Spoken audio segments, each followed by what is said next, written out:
Pero may man mula pa akong time mga kananay. Niabot na mag 4 minutes. Naman saan yung tao pa?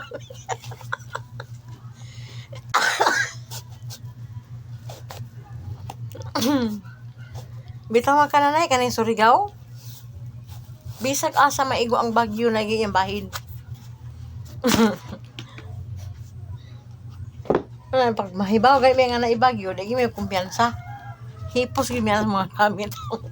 Ita gamit ang ulit. Sus, kisa may magdahom nga mutubo tong tubig. Kani kung balayagod, ato pa kay nangita, nakita ni. Bigay to kay adlaw to nahitabo. Ulit na, luya Surigao ato lagi. Pinakaluing Surigao ato yun. Grabe yun. Sino nagkag-signal na may 5 Surigao? Sabing luno ako lagi ato baha. Oo nga mga paninda to nga okay na hurto ka anod. Ang nabili na ang tent na lang ang ibutangan. Nangabalik mo haligi sa akong tent sa amo na pong ipa tarong.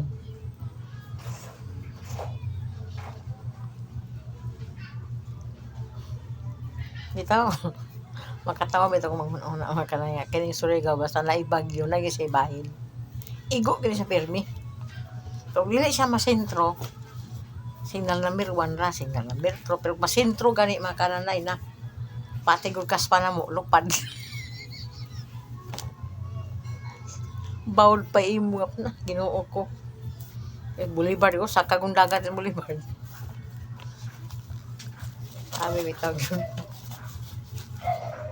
Tanang lugar des Mindanao mga kanay kiniging Surigao gyud di gid mahitabo nga og nay bagyo way bahin niya lagi say bahin gyud kada gid bagyo lagi bahin ang Surigao.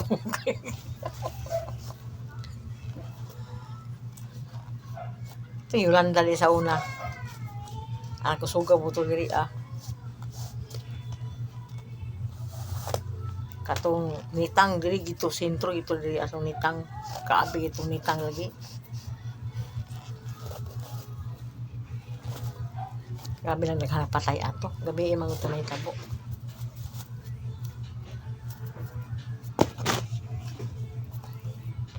karon mga kananay basta nagay bagyo andam kita sa Surigao kay ayo. Sige na nga itong pagbagyo sa ulit na